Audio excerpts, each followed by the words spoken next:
Hello student, my name is Sachin Pratap Singh, founder of Sachin Sir's Classes.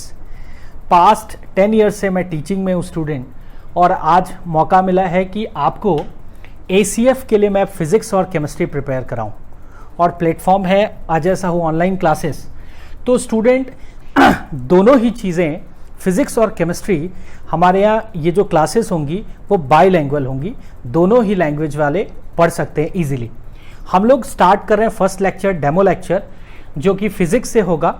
तो physics के syllabus जो है मोटे तौर पे मैंने यहाँ पे मेंशन किया है, और डिटेल सिलेबस जो है आपको इस वीडियो के डिस्क्रिप्शन में मिल जाएगा यूट्यूब पे। यहाँ पे टॉपिक है सोर्सेस ऑफ एनर्जी, ऊर्जा के स्रोत, लाइट, प्रकाश, रिफ्रैक्शन ऑफ लाइट, प्रकाश का अपवर्तन, इलेक्ट्रिसिटी एंड इट्स इफेक्ट, विद्युत एवं इसके प्रभाव, magnetic effect of electric current, विद्युत धारा का चुंबकीय प्रभाव, मैग्नेटिज्म लास्ट टॉपिक रहेगा हमारा, चुंबकत्व। तो स्टूडेंट ये सभी टॉपिक में हमने जो आज के लिए चुना है वो है इलेक्ट्रिसिटी एंड इट्स इफेक्ट। तो इलेक्ट्रिसिटी से स्टार्ट करते हैं, जिसको हिंदी में विद्युत कहते हैं। देखो स्टूडेंट, इलेक्ट्रिसिटी स्टार्ट करने से पहले यहां पे एक इंपॉर्टेंट टॉपिक डिस्कस करना है, फिजिकल क्वांटिटी। फिजिकल क्वांटिटी क्या होता है? भौतिक राशि। अब भौतिक राशि किसको बोलते हैं स्टूडेंट? ऐसा कोई भी क्वांटिटी या राशि जिसका मापन संभव हो, जिसको मेजर किया जा सके, तो उनको हम कहेंगे फिजिकल क्वांटिटी। तो ये फिजिकल क्वांटिटी कितने तरह का होता है, इसको दो क्वांटिटी में क्लासिफाई किए हैं। पहला जो होता है ये है स्केलर क्वांटिटी। फर्स्ट क्या पढ़ना है हमको? Scalar quantity. हिंदी में इसको कहते हैं अदिश राशि। सेकंड हम पढ़ेंगे स्टूडेंट वेक्टर क्वांटिटी। तो वेक्टर क्वांटिटी हम हिंदी में क्या कहते हैं? इसको ज्यादातर लोगों को मालूम होगा, सदिश राशि। और ये सदिश सदिश समझने से पहले ना हम लोग एक समझते हैं एक टर्म मैग्नीट्यूड, जिसको हिंदी में कहते हैं परिमाण। परिणाम नहीं परिमाण। अब परिमाण को ऐसा समझेंगे, मैंने बोला स्टूडेंट 5 kg 5 किलोग्राम। तो 5 में ये जो वैल्यू दिख रही है स्टूडेंट, ये वैल्यू, तो ये वैल्यू जो है, ये वैल्यू को हम क्या बोलेंगे? मैग्नीट्यूड कहेंगे, या फिर क्या कहेंगे? परिमाण, वैल्यू को। अब स्केलर क्वांटिटी में क्या होता है स्टूडेंट? ये सिर्फ वैल्यू होता है, यानी सिर्फ क्या रहेगा? मैग्नीट्यूड या परिमाण रहेगा। वेक्टर क्वांटिटी में वैल्यू या फिर मैग्नीट्यूड, या हिंदी में कहते हैं परिमाण, परिमाण भी रहेगा, और इसके साथ स्टूडेंट क्या रहेगा? डायरेक्शन, दिशा, दिशा भी होगी। अब यह कुछ एग्जाम्पल से मैं आपको समझाता हूं। सपोज देखिए, हम किसी शॉप पे गए, हमने यहां पे बोला मास के लिए, द्रव्यमान का एक एग्जाम्पल लेता हूं, हमने बोला 5 kg शुगर देना, शक्कर देना। तो क्या यहां पे जरूरत पड़ी कि आपको डायरेक्शन बताने का? यहां डायरेक्शन बताने की कोई जरूरत नहीं है। तो यहां पे सिर्फ क्या है? 5, और 5 कौन है? हमने पहले डिस्कस किया, मैग्नीट्यूड या परिमाण। अब यहां पे एक और एग्जांपल लीजिए, डिस्टेंस। तो डिस्टेंस हमने बोला 10 किलोमीटर्स। क्या आपने डायरेक्शन डिस्कस किया है? दिशा बताई है? जरूरत नहीं है। यहां पे स्पीड, स्पीड को क्या बोलते हैं आप? चाल। डिस्टेंस क्या होता है? दूरी। तो स्पीड जो होगा हमने बोला 60 किलोमीटर पर आवर, यहां भी हमने डायरेक्शन नहीं बताया। तो ऐसी क्वांटिटी जिसमें सिर्फ वैल्यू होती है, डायरेक्शन नहीं होता, उनको हम क्या कहते हैं? फिजिक्स में स्केलर क्वांटिटी। अब यहां डिस्कस करते हैं स्टूडेंट वेक्टर क्वांटिटी में डिस्प्लेसमेंट। तो डिस्प्लेसमेंट जो है, जिसको हम कहते हैं हिंदी में विस्थापन, विस्थापन के लिए हमने बोला 10 किलोमीटर और डायरेक्शन बता दिया ईस्ट। यानी हमने तो यहां पे दो चीजें मेंशन करी हैं। एक तो हम वैल्यू बता रहे हैं, वैल्यू क्या होता है? बार बार पढ़ चुके हैं, वैल्यू होता है मैग्नीट्यूड या परिमाण, और यहां पे डायरेक्शन भी मेंशन है, तो डायरेक्शन भी बता रहे हैं। अब ये दोनों ही चीजें डिस्कस कर रहे हैं, ये कौन सी क्वांटिटी हो गई? वेक्टर। तो वेक्टर में क्या होगा, रिवाइज करो, मैग्नीट्यूड या फिर परिमाण भी होगा और डायरेक्शन यानी दिशा भी होगी। एक और एग्जांपल लेते हैं। एक ट्रेन है जिसकी वेलोसिटी या इसको कहते हैं वेग, ये है 80 किलोमीटर पर आवर और ये ट्रेन जा रहा है किसकी तरफ? वेस्ट की तरफ। तो यहां देखो स्टूडेंट, यहां दिशा भी है, मैग्नीट्यूड 80 है, परिमाण 80 है और दिशा भी है। एक लास्ट एग्जांपल, हमने बोला कि हमें 100 न्यूटन का फोर्स मतलब बल, 100 न्यूटन का फोर्स लगाया। 100 क्या है? 100 है वैल्यू और यहां फोर्स है, तो हम बताएंगे कि फोर्स का डायरेक्शन क्या होगा। आप कहेंगे अपवर्ड डायरेक्शन में लगा लो, ऊपर की तरफ लगा लो, डाउनवर्ड लगा लो, ईस्ट डायरेक्शन में लगा लो, लेफ्ट लगा लो। तो यहां पे आप फोर्स का मैग्नीट्यूड या परिमाण भी बता रहे हैं और यहां पे आपने दिशा भी बताई है। तो मोटे तौर पे स्केलर क्वांटिटी वो क्वांटिटी जिसमें सिर्फ वैल्यू होता है, मैग्नीट्यूड होता है, परिमाण होता है। वेक्टर क्वांटिटी में डायरेक्शन और वैल्यू दोनों ही होगा। Okay student, clear? Now see student, अब देखेंगे चार्ज। चार्ज यानी हम हिंदी में कहते हैं आवेश। आवेश दो प्रकार के होते हैं, एक होता है पॉजिटिव चार्ज जिसको हम हिंदी में कहते हैं धनावेश, और एक होता है नेगेटिव चार्ज जिसको हम कहेंगे ऋणावेश। अब ये धनावेश और ऋणावेश समझना स्टूडेंट, सबसे पहले ये धनावेश और ऋणावेश आता कहां से? तो चार्ज के साथ एक प्रॉपर्टी है, चार्ज आप क्रिएट नहीं कर सकते, ना ही डिस्ट्रॉय कर सकते हैं। इसका मतलब हुआ चार्ज को ना आप बना सकते हैं और ना ही नष्ट कर सकते हैं, ये केवल ट्रांसफर होता है यानी स्थानांतरित होता है। एक एग्जांपल देता हूं, मान लीजिए ये ग्लास रॉड है स्टूडेंट, ये क्या है? ये है ग्लास रॉड। ग्लास रॉड को हम कहेंगे ये ग्लास का एक छड़ है और इसको जब मैंने यहां पे एक क्लॉथ है, सिल्क क्लॉथ यानी रेशम का कपड़ा होता है, ये रेशम का कपड़ा। अब मैंने क्या किया, ग्लास रॉड को रेशम के कपड़े से रब किया यानी रगड़ा, तो क्या होगा? अब हम थोड़ी देर बाद देखेंगे ग्लास रॉड में पॉजिटिव चार्ज आ जाएगा और सिल्क के क्लॉथ में यहां पे नेगेटिव चार्ज आ जाएगा स्टूडेंट, नेगेटिव चार्ज। तो ये क्या हो गया? यहां पे चार्ज ट्रांसफर हो गया। अब मैं आपको समझाता हूं ये चार्ज आया क्यों।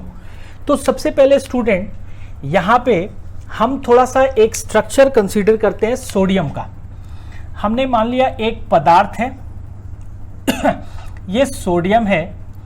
अब सोडियम को हमने लिखा, इसका सिंबल Na होता है, इसका एटॉमिक नंबर परमाणु क्रमांक, केमिस्ट्री का पार्ट आपको लग रहा होगा लेकिन फिजिक्स में ही समझिए इसको, ये है एटॉमिक नंबर। एटॉमिक नंबर को हिंदी में कहते हैं परमाणु क्रमांक, परमाणु क्रमांक। तो स्टूडेंट यहां पे अगर परमाणु क्रमांक 11 है तो यहां पे नंबर ऑफ प्रोटॉन और नंबर ऑफ इलेक्ट्रॉन दोनों ही किसके बराबर होंगे? 11। लेकिन कब? जब ये जो एटम है ना, ये पदार्थ किससे बना है? ऐसे बहुत छोटे छोटे एटम या परमाणुओं से मिलके बना है। हमने क्या किया कि बोला न्यूट्रल स्टेट में, तो न्यूट्रल यानी उदासीन स्टेट में, उदासीन स्थिति में जितने प्रोटॉन होते हैं उतने ही इलेक्ट्रॉन है, इसलिए ये एटम या परमाणु कैसा है? उदासीन है। लेकिन क्या होगा आपने पढ़ा है, आपने ऐसा पढ़ा भी होगा या फिर हम तो खुद कंटिन्यू कर रहे हैं उस चीज को। मान लीजिए एक रूल है ऑक्टेट लॉ, हिंदी में बोलते हैं उसको अष्टक नियम। आपने ऐसा पढ़ा होगा ना, KLMN शेल।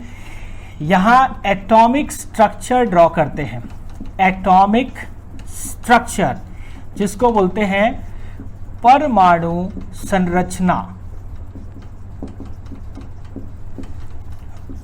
हमने क्या किया, इसके लिए लिखा 2, अरे इलेक्ट्रॉन कितने हैं 11, तो लिखेंगे 2, 8 और 1। K shell, L shell, M shell में इसका स्ट्रक्चर कैसे ड्रॉ करोगे, यहां पे एक होता है न्यूक्लियस नाभिक जिसको बोलते हैं। ये कौन है स्टूडेंट, न्यूक्लियस है, ओके। और न्यूक्लियस को हम क्या बोलते हैं, नाभिक। अब उसके बाद क्या होगा, न्यूक्लियस में कौन होता है स्टूडेंट, प्रोटॉन, और कौन होता है, न्यूट्रॉन। और यहाँ पे एनर्जी लेवल्स या ऊर्जा स्तर होते हैं। यहाँ कौन होता है, यहाँ इलेक्ट्रॉन होते हैं। ऑर्डर कैसा होगा स्टूडेंट, यहाँ फर्स्ट में K shell, L shell, M shell, आगे भी बढ़ता है। यहाँ कितने इलेक्ट्रॉन हो गए, 2। यहाँ कितने, 1 2 3 4 5 6 8।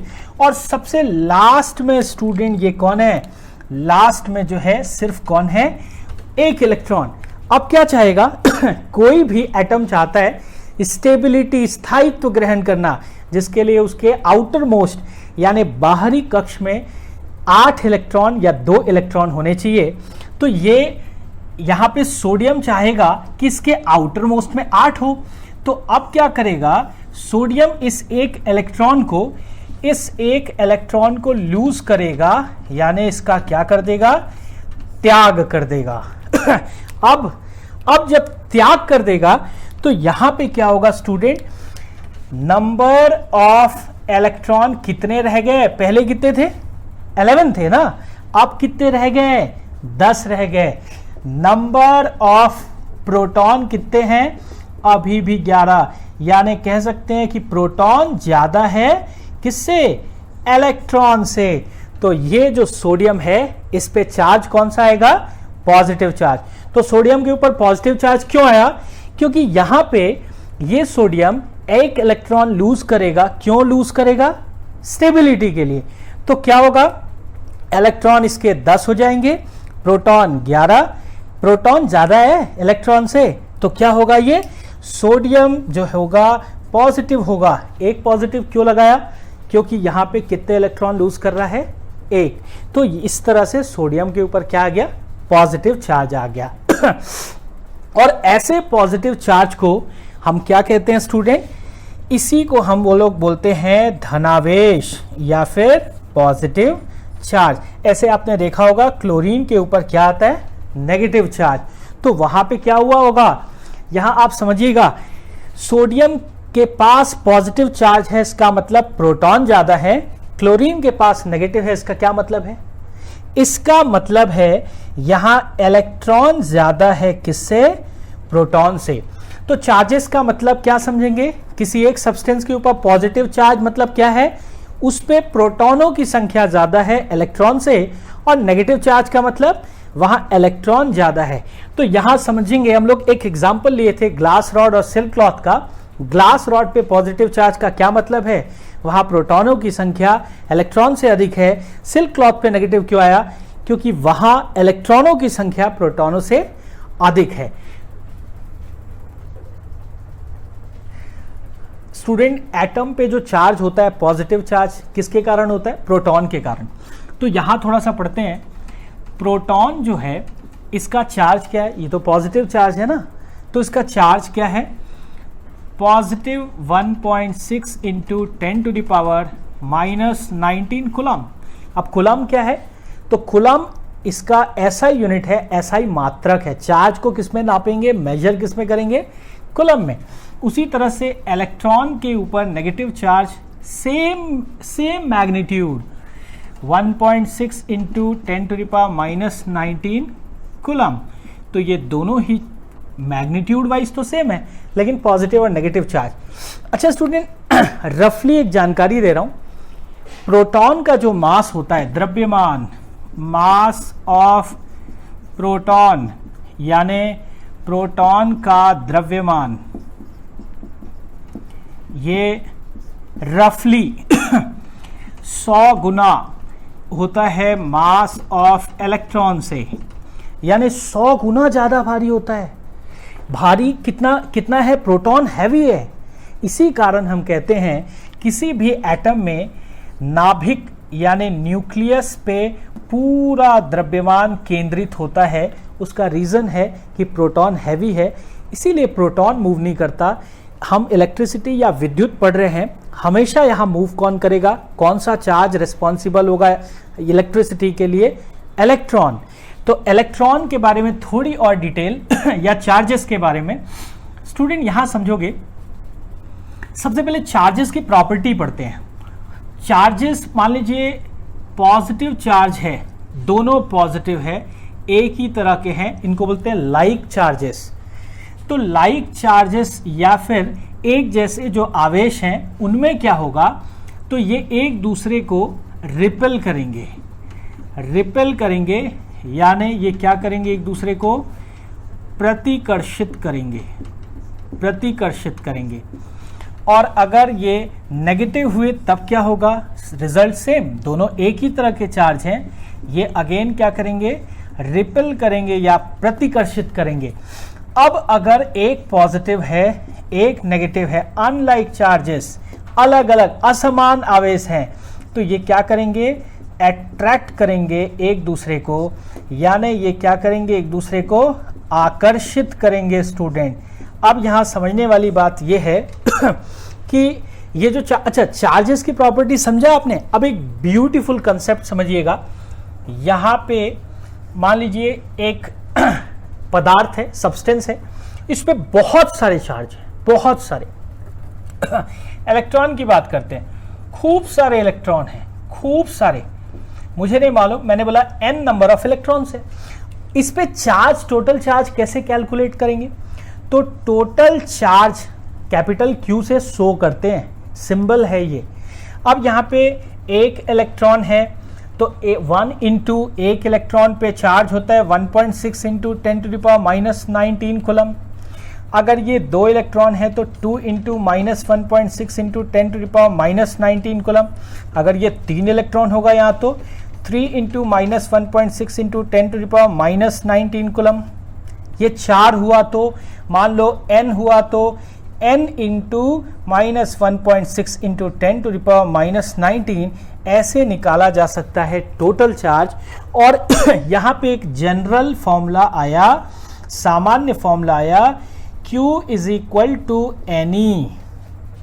इस प्रिंसिपल को बोलते हैं principle of quantization of charge, Hindi में कहते हैं आवेश का क्वांटीकरण का सिद्धांत।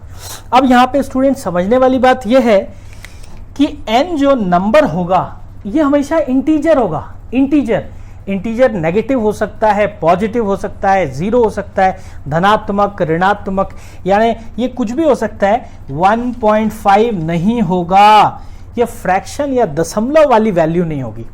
तो अच्छा, ये जो फॉर्मूला सीखा इसका यूज क्या है, एक पदार्थ है, इस पे बहुत सारे इलेक्ट्रॉन हैं, कितने electron, n number of electron. Total charge कैसे कैलकुलेट करेंगे, तो टोटल चार्ज कैलकुलेट करने के लिए n इंटू ई, n क्या है, नंबर ऑफ इलेक्ट्रॉन, ई क्या है, charge on 1 electron. Charge on 1 electron क्या होता है, यहां देखिएगा 1.6, नेगेटिव 1.6 इंटू 10⁻19। इससे टोटल चार्ज यानी कुल आवेश कितना आ रहा है उस पदार्थ पे ये निकाला जा सकता है। यहां एक कॉम्पिटिटिव में एक इंपॉर्टेंट क्वेश्चन यहां से बनता है, इंग्लिश मीडियम वाले क्वेश्चन लिख सकते हैं, calculate the number of electron in 1 coulomb of charge. Hindi medium के लिए क्वेश्चन है, एक कूलम के आवेश में कितने इलेक्ट्रॉन होंगे या इलेक्ट्रॉनों की संख्या बताइए। तो हमारे पास क्या गिवन डेटा है या क्या दिया हुआ है। सबसे पहले टोटल चार्ज कितना दिया है, ये क्या है, चार्ज, टोटल चार्ज। यहाँ पे चार्ज को हम क्या बोलेंगे, आवेश। ये कितना दिया, 1 कूलम। क्वेश्चन रिपीट कर रहा हूं, एक कूलम के चार्ज में कितने इलेक्ट्रॉनों की संख्या होगी। यहाँ इलेक्ट्रॉनों की संख्या निकालनी है, n की वैल्यू। एक चार्ज इलेक्ट्रॉन का, एक इलेक्ट्रॉन का चार्ज क्या पढ़ा है हमने, 1.6 इंटू 10⁻⁻19 कूलम। माइनस साइन ये रिप्रेजेंट करता है कि ऋणावेश है है ना, नेगेटिव चार्ज। तो यहाँ फॉर्मूले में वैल्यू पुट करेंगे या वैल्यू रखेंगे, मान रखेंगे यहाँ आ जाएगा 1 is equal to n into गुणा। अब आप इतना समझ सकते हैं, यहाँ पे E क्या है 1.6 into 10 to the power minus 19, 1.6 गुणा 10 की घात माइनस 19। अब ये पूरा गुणा में है, मल्टीप्लाई में, डिवाइड में, n की वैल्यू क्या निकली 1 upon 1.6 into 10 to the power minus 19। Mathematics समझने की कोशिश करना, मैं यहाँ लिख दे रहा हूँ ना, स्पेस खाली है। यहाँ वैल्यू आया n इज इक्वल टू यहाँ कैसे लिखेंगे, अच्छा लॉ ऑफ एक्सपोनेंट मैथ्स में घातांक के नियम, तो यहाँ उससे लिख सकते हैं 1 upon 1.6 into 10 to the power minus 1 into 10 to the power minus 18। मैंने यहाँ लिख दिया माइनस 19 को 10 की घात ऋण 1 गुणा 10 की घात माइनस 18। अब क्या हो जाएगा 10 टू द पावर माइनस 1, 10 की घात माइनस 1 ऊपर चला गया, ये हो जाएगा 10। अब यहाँ से मैं पॉइंट हटाया दशमलव, तो ऊपर 0 बढ़ता है, ये हो गया 100। और ये 10 की घात 18 माइनस में जो है वहां जाके क्या हो जाएगा प्लस 18। डिवाइड करोगे स्टूडेंट, भाग दोगे 6.25 इंटू 10 टू द पावर 18, ये n आया। इसका कोई यूनिट होगा क्या, मात्रक? अरे इलेक्ट्रॉनों की संख्या का कोई यूनिट नहीं होता। कितने इलेक्ट्रॉन, तो क्या बोलोगे 6.25 इंटू 10 टू द पावर 18। तो क्वेश्चन था एक कूलाम आवेश में इलेक्ट्रॉनों की संख्या बताइए, तो आप क्या कहेंगे, एक कूलाम आवेश में इलेक्ट्रॉनों की संख्या क्या है 6.25 into 10 to the power 18। Type of substance on the basis of electrical conductivity. विद्युत चालकता के आधार पर पदार्थ के प्रकार, यानी विद्युत चालकता के आधार पर 3 प्रकार के होते हैं। पहला हम लोग बोलते हैं कंडक्टर, जिसको चालक बोलते हैं। दूसरा सेमीकंडक्टर, अर्धचालक। तीसरा जो है यहाँ पे हम लोग पढ़ते हैं कुचालक, इंसुलेटर। तो हमने क्या पढ़ा, कंडक्टर, इंसुलेटर और क्या पढ़ा, सेमीकंडक्टर।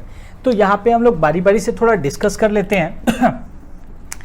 पहला है कंडक्टर, क्या बोलते हैं हिंदी में इसको, चालक। दूसरा है सेमीकंडक्टर, अर्धचालक। और तीसरा है इंसुलेटर, इसको हम लोग बोलते हैं कुचालक। तो सबसे पहले यहां पे कंडक्टर में समझने की कोशिश करिए। अच्छा ये तीनों ही पदार्थ है, तो क्या तीनों में इलेक्ट्रॉन नहीं है क्या, तीनों में प्रोटॉन नहीं है? मैं आपको बताता हूं, इन सभी में इलेक्ट्रॉन और प्रोटॉन दोनों ही होते हैं। तो फिर ऐसी क्या चीज है कि चालक या कंडक्टर इलेक्ट्रिसिटी को कंडक्ट करता है, विद्युत को प्रवाहित करता है, और यहां पे इंसुलेटर नहीं करता?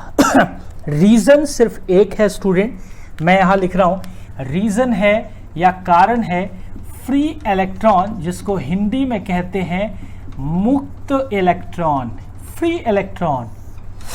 तो जिसमें ये ज्यादा रहेगा ना फ्री इलेक्ट्रॉन, वहां पे इलेक्ट्रिसिटी कंडक्ट होगी। जैसे कंडक्टर में क्या होता है, मैं आपको समझाता हूं, मोर नंबर ऑफ फ्री इलेक्ट्रॉन, खूब सारे फ्री इलेक्ट्रॉन होते हैं, यानी खूब सारे मुक्त चालक होते हैं। यानी किसी कंडक्टर में जो इलेक्ट्रॉन रहेगा बहुत सारे फ्रीली उसके अंदर मूव करते रहेंगे, यानी इलेक्ट्रॉन, मुक्त इलेक्ट्रॉन यहां वहां दौड़ते रहेंगे, भागते रहेंगे, इलेक्ट्रिसिटी कंडक्ट होगा। और बात करें इंसुलेटर में, तो यहां होता है लेस नंबर और very less number of free electron. अब कई लोगों को फिर से डाउट आएगा, सर यहां इलेक्ट्रॉन नहीं होते क्या? अरे होते हैं, लेकिन कैसे? बहुत कम फ्री इलेक्ट्रॉन। इलेक्ट्रॉन बहुत ज्यादा हो सकते हैं, लेकिन फ्री इलेक्ट्रॉन क्या होते हैं? बहुत कम, जिसके कारण ये इलेक्ट्रिसिटी को, इलेक्ट्रिसिटी विद्युत धारा, मैं थोड़े इसके बाद लेक्चर्स में और डिस्कस करेंगे, यहां विद्युत धारा कम प्रवाहित होती है, या बोल सकते हैं बहुत कम या जीरो। अब मैं बात करूं मोर नंबर ऑफ इलेक्ट्रॉन किस में होते हैं, कंडक्टर में। तो यहां पे इलेक्ट्रिसिटी बहुत ज्यादा फ्लो करता है, सबसे ज्यादा। बात करें सेमीकंडक्टर, तो यहां पे होता है लेस नंबर ऑफ इलेक्ट्रॉन भी हो सकते हैं, मोर नंबर ऑफ फ्री इलेक्ट्रॉन भी। हम यहाँ पे सब फ्री इलेक्ट्रॉन की बात कर रहे हैं, यहाँ पे भी फ्री इलेक्ट्रॉन। तो यहाँ लेस नंबर भी हो सकता है, मोर नंबर भी हो सकता है। तो मोर नंबर ऑफ फ्री इलेक्ट्रॉन कब रहता है, तो सेमीकंडक्टर को जब आप इम्प्योर बनाएंगे, इम्प्योर यानी अशुद्ध बनाएंगे, अशुद्ध, जितना ज्यादा अशुद्धि मिलाओगे सेमीकंडक्टर में उतना ज्यादा इलेक्ट्रिसिटी को कंडक्ट करेगा, लेकिन कंडक्टर से कम और इंसुलेटर से ज्यादा। तो सेमीकंडक्टर क्या करता है, कंडक्टर और इंसुलेटर के बीच की प्रॉपर्टी को कैरी करता है। अच्छा, लेस नंबर ऑफ इलेक्ट्रॉन कब होंगे, जब सेमीकंडक्टर क्या होगा, प्योर होगा। कुछ एग्जाम्पल देखते हैं। कंडक्टर का एग्जाम्पल, बेस्ट कंडक्टर एग्जाम में आता है, बेस्ट कंडक्टर कौन सा है, हम कहते हैं सिल्वर। किसी ने कहना है सिल्वर का सिंबल है Ag, चांदी, चांदी। अब सिल्वर को कहेंगे सर सिल्वर के वायर क्यों यूज नहीं करते, आप सबको पता है एक दिन लगा है दूसरे दिन रहेगा नहीं। अब यहाँ पे सिल्वर जो है बेस्ट कंडक्टर, एग्जाम में ऑप्शन में आता है कि सबसे अच्छा कंडक्टर या चालक कौन सा है, सिल्वर पे टिक करिए। लेकिन ज्यादा यूज करने वाला कौन सा है, तांबा, कॉपर हम सबसे ज्यादा यूज करते हैं तार में, ठीक है। आजकल तो एल्यूमिनियम भी यूज कर रहे हैं। यहां पे समझने की बात है, ये सेमीकंडक्टर बड़ा इंपॉर्टेंट है। इसके एग्जाम्पल क्या है, आप पढ़ेंगे सिलिकॉन, जर्मेनियम और भी बहुत सारे हैं सेमीकंडक्टर में। इंसुलेटर सबको पता है, रबर, यहाँ पे प्लास्टिक, और क्या पेपर, और क्या वुड, और क्या बहुत सारे पॉसिबल हैं। ओके, तो ये क्या करता है, एक बार रिवाइज कर लें। सभी के पास इलेक्ट्रॉन है, तो इलेक्ट्रिसिटी किस बेस पे कंडक्ट होता है, विद्युत धारा कैसे प्रवाहित होती है, फ्री इलेक्ट्रॉन। तो हीरो कौन है इलेक्ट्रिसिटी का, फ्री इलेक्ट्रॉन। जिसके पास जितने ज्यादा फ्री इलेक्ट्रॉन वो उतना अच्छा कंडक्टर।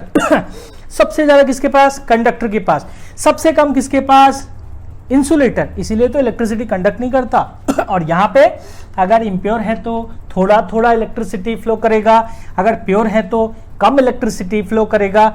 यहां से इस तरह के क्वेश्चन बनते हैं स्टूडेंट। आगे क्या करते हैं, इलेक्ट्रिक करंट, विद्युत धारा पढ़ेंगे, ठीक है। तो विद्युत धारा क्या होता है स्टूडेंट, वैसे आई से शो करते हैं इसको। विद्युत धारा होता है charge upon time. Hindi medium वालों क्या बोलोगे इसको, इसको कहेंगे आवेश। अब तक तो सीखना चाहिए, आवेश बटे समय। और सिंबल क्या होगा, तो विद्युत धारा का सिंबल क्या है, आई। आवेश को बहुत देर से पढ़ रहे हो, बताओ क्यू, और टाइम को किससे शो कर दें, टी से। अच्छा, अभी अभी थोड़ी देर पहले पढ़ा था, क्या पढ़ा था वो, प्रिंसिपल ऑफ क्वांटाइजेशन, क्वांटीकरण का सिद्धांत। तो उसमें बोला कि क्यू के जगह एनी भी लिख सकते हैं। अरे रिवाइज करो, अगर नहीं समझ में आया तो उसको एक बार फिर से पढ़ो। यहाँ पे Q is equal to N E upon time, ये हो गया एक फॉर्मूला। इससे बनाएंगे न्यूमेरिकल, हिंदी मीडियम वाले आंकिक प्रश्न भी बनाएंगे, ठीक है। अब यहाँ पे समझने की कोशिश करो, ये होता है SI यूनिट, जिसको हिंदी मीडियम में बोलते हैं SI मात्रक। किसमें नापेंगे, किसमें मेजर करेंगे, तो यहाँ पे आपको सबको पता है कि चार्ज का SI यूनिट क्या है, चार्ज का है यहाँ पे कूलम, और टाइम का क्या है, सेकेंड। इसको और कैसे लिखोगे, 1 कूलम सेकेंड का पावर क्या है, 1, ऊपर जाएगा तो क्या हो जाएगा, सेकेंड माइनस 1, ऐसा भी लिखा रह सकता है। और ये जो होता है इसको हम कहते हैं क्या, 1 एम्पियर। क्या बोलते हैं, 1 एम्पियर। कई बार तो क्वेश्चन पेपर में डायरेक्ट आया है कि 1 एम्पियर क्या होता है, तो एक बार ये भी पढ़ लें, क्या डिफाइन 1 एम्पियर। 1 एम्पियर क्या होता है, इंग्लिश मीडियम क्या बोलोगे इसको, बोलोगे बाद में, पहले समझो। यहाँ पे एक कंडक्टर है, चालक, ठीक है। चालक क्यों लिया, इलेक्ट्रिसिटी इसमें से ही तो फ्लो करेगा। चालक में मान लो यहाँ चार्ज फ्लो कर रहा है, कितने समय में, टी टाइम में, तो इसको हम लोग बोलेंगे कि इलेक्ट्रिसिटी फ्लो कर रहा है, बहुत सारे चार्ज फ्लो कर रहे हैं, टाइम कितना ले रहे हैं, टी टाइम। और 1 एम्पियर को कैसे डिफाइन करोगे, तो electric current is said to be 1 ampere when 1 coulomb of charge passes through a conductor within 1 second. Hindi medium क्या कहेंगे, यदि 1 कूलम का चार्ज 1 सेकेंड में किसी चालक से प्रवाहित होता है तो विद्युत धारा को हम क्या कहेंगे, 1 एम्पियर। 1 एम्पियर, एम्पियर कैसा लिखोगे, एम्पियर, ठीक है। अब क्या होगा स्टूडेंट, यहाँ पे देखो ये बहुत ज़्यादा ज़रूरी तो नहीं है, लेकिन कई बार आपको लिखा मिलेगा 1 MA स्मॉल m, इसको क्या पढ़ते हैं हम लोग, इसको पढ़ते हैं मिली एम्पियर। मिली मतलब 10⁻³ एम्पियर। 1 माइक्रो, ये म्यू है ना, प्रॉपरली नहीं बना क्या, 1 माइक्रो एम्पियर 10⁻⁻6 एम्पियर। तो ये हो गया आपकी बेसिक जानकारी। और अब समझते हैं कि करंट कैसे फ्लो करता है। मान लो स्टूडेंट, ये बड़ा इंपॉर्टेंट है, ध्यान यहाँ पे रहे, यहाँ पे जो ये कंडक्टर है चालक, कंडक्टर चालक है ये, ठीक है। अब यहाँ पे क्या है, मैंने भाई देखो इलेक्ट्रिसिटी कब कंडक्ट होता है, जब इसको आप कुछ सोर्स देते हो ना, स्रोत। तो हमने क्या किया, यहाँ पे एक बैटरी या सेल लगा दिया, बैटरी का पॉजिटिव नेगेटिव। और समझने वाली बात यह है कि जो पॉजिटिव से कनेक्टेड है वो टर्मिनल किनारा वो पॉजिटिव हो जाएगा, धनात्मक, और जो ऋणात्मक से है वो माइनस हो जाएगा, ऋणात्मक हो जाएगा, ठीक है। अब यहाँ पे समझोगे विद्युत धारा कैसे फ्लो करेगा। अच्छा, ये नेगेटिव टर्मिनल यानी जो ऋणात्मक किनारा है और ये धनात्मक किनारा, तो यहाँ पे क्या होगा, पदार्थ में कौन है, इलेक्ट्रॉन। अभी तक भी किसी को समझ में नहीं आया ना, इलेक्ट्रॉन क्यों मूव करते हैं, अरे इलेक्ट्रॉन हल्के हैं और बाहर रहते हैं। आपने तो एटॉमिक स्ट्रक्चर पढ़ा ना, बीच में कौन रहेगा, प्रोटॉन, यहाँ पे बाहर कौन रहता है, इलेक्ट्रॉन, हल्का भी कौन है, इलेक्ट्रॉन। तो मूव कौन करेगा, इलेक्ट्रॉन। कौन सा इलेक्ट्रॉन, फ्री इलेक्ट्रॉन, मुक्त इलेक्ट्रॉन, ठीक है, मुक्त इलेक्ट्रॉन। इलेक्ट्रिसिटी या विद्युत धारा के फ्लो करने में कौन योगदान देता है, फ्री इलेक्ट्रॉन। अब यहां पे समझना, नेगेटिव साइड कौन है, इलेक्ट्रॉन। थोड़ी देर पहले क्या पढ़ा था, नेगेटिव एक जैसा है, क्या करेगा, रिपेल करेगा, प्रतिकर्षित करेगा या खूब सारे नेगेटिव हैं। तो अब क्या होगा, यहां पे इलेक्ट्रॉन को प्रतिकर्षित करेगा, इलेक्ट्रॉन प्रतिकर्षित करेंगे यहां पे एक दूसरे को और पॉजिटिव की तरफ अट्रैक्ट होंगे। तो सारे इलेक्ट्रॉन जो है इस डायरेक्शन में नेगेटिव से पॉजिटिव चलना स्टार्ट करेंगे। और जब ये नेगेटिव से पॉजिटिव चल रहे हैं ना स्टूडेंट, तो बाय द कन्वेंशन, ये मान लिया गया, किसी ने देखा है इलेक्ट्रिसिटी कहाँ फ्लो कर रहा है, तो इस पे बहुत सारे आर्ग्यूमेंट हुए और उसका कोई रिजल्ट नहीं है। हमने ये बाय कन्वेंशन मान लिया कि इलेक्ट्रिक फ्लो का डायरेक्शन या विद्युत धारा के प्रवाह की दिशा इलेक्ट्रॉन के विपरीत या अपोजिट होता है। तो ये किसका डायरेक्शन है, ये है इलेक्ट्रिक करंट। हिंदी मीडियम वाले क्या बोलेंगे इसको, विद्युत धारा। तो विद्युत धारा का डायरेक्शन या दिशा क्या होती है, बोलिए इसकी दिशा क्या है, इलेक्ट्रॉन की दिशा बताइए, नेगेटिव से पॉजिटिव, ऋणात्मक से धनात्मक। और इसके उल्टा विद्युत धारा की दिशा क्या होगी, पॉजिटिव टू नेगेटिव। अच्छा स्टूडेंट यहां डिस्कस करेंगे, ये इलेक्ट्रिक करंट जो है ना, यहां पे मैंने आपको बताना है एक इंफॉर्मेशन, ये स्केलर क्वांटिटी है। क्या है, स्केलर क्वांटिटी है। हिंदी मीडियम वाले जल्दी बताओ क्या है ये, अदिश राशि, यानी इसकी कोई दिशा, वैल्यू तो होता है, दिशा नहीं होती ना। किसने देखा है, ये तो कन्वेंशन मान लिया ना कि भाई इलेक्ट्रॉन का क्या है, नेगेटिव से पॉजिटिव, तो करंट का क्या है, पॉजिटिव से नेगेटिव, याद रखना है ये। अब इसके बाद हमने एक और जानकारी पढ़ा, स्केलर क्वांटिटी है ये। अब यहाँ पे आप समझो कि भाई ऐसा भी तो कुछ होता है ना, जो इलेक्ट्रिक करंट या विद्युत धारा को नापेंगे कैसे, मेजर कैसे करेंगे। तो स्टूडेंट इसके लिए एक डिवाइस आया, वो जो डिवाइस है ना, वो जो उपकरण है उसको हम लोग क्या कहते हैं, यहां पे कहेंगे एमीटर। एमीटर, ठीक है, यहाँ बोलते हैं हम लोग एमीटर। और एमीटर क्या होता है स्टूडेंट? तो यह एक ऐसा यंत्र है या डिवाइस है जो विद्युत धारा को नापता है या मेजर करता है। तो समझाऊं, यहाँ पे मान लो एक बल्ब है, ये बल्ब का सिंबल है, ये बल्ब है, इससे जाने वाला करंट मेजर करना है, विद्युत धारा मेजर करना है। विद्युत धारा, यहाँ पे हमने एक एमीटर लगाया और अब क्या करेंगे भाई, सोर्स तो देंगे ना, बल्ब कैसे चलेगा? तो ये पॉजिटिव और ये नेगेटिव। अब आप सीख चुके हो कि करंट कहाँ से फ्लो करेगा, पॉजिटिव से। करंट का सिंबल बोलो आई, हिंदी मीडियम वाले क्या बोलेंगे इसको? विद्युत धारा, आई से शो करते हैं। पॉजिटिव से नेगेटिव की तरफ, ये कौन है? बल्ब है, ठीक है। पॉजिटिव से नेगेटिव की तरफ करंट आता है। और बहुत ध्यान देना स्टूडेंट, यहाँ पे ये ध्यान देना है कि पॉजिटिव से यानी धनात्मक से करंट प्रवेश करता है, तो यहाँ एमीटर का धनात्मक और ऋणात्मक यानी करंट पहले किस हिस्से में एंट्री या प्रवेश लेगा? एमीटर के पॉजिटिव या धनात्मक किनारे पे। तो इसकी कुछ प्रॉपर्टी समझना है हमको कि जो एमीटर होता है, हिंदी मीडियम वाले एमीटर, हिंदी में बाइलैंग्वेज पढ़ रहे हैं, थोड़ी परेशानी हो सकती है, आगे और इंप्रूव करेंगे।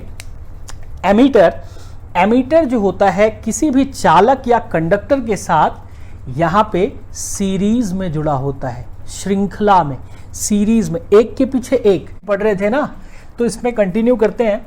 स्टूडेंट पता है, जब किसी कंडक्टर में या चालक में, ये चालक है, यहाँ कोई भी सोर्स नहीं है, स्रोत नहीं है जो विद्युत धारा प्रवाहित हो, तो इस वक्त इलेक्ट्रॉन की स्थिति क्या रहती है पता है? कई बार ऑब्जेक्टिव क्वेश्चन आता है, इस वक्त इलेक्ट्रॉन रैंडम डायरेक्शन में रहते हैं। रैंडम मतलब यादृच्छिक, कह सकते हैं कि किसी भी ऑर्डर में, आप इसको समझिएगा, इलेक्ट्रॉन यहाँ पे एक पैटर्न में नहीं रहेंगे, कहीं भी डायरेक्शन रहता है।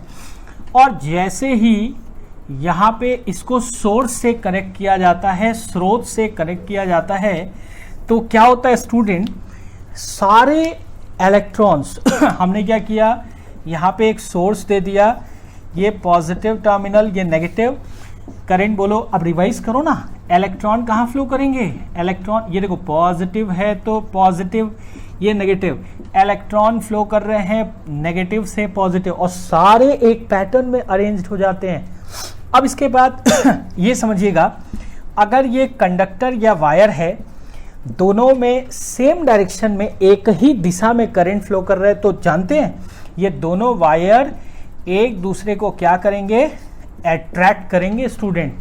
अब इसके बाद एक छोटा सा न्यूमेरिकल प्रॉब्लम, एक चालक है, कंडक्टर है, इसमें 16 एम्पियर का करंट, बोलो ये करंट को किससे रिप्रेजेंट करें, प्रदर्शित करें?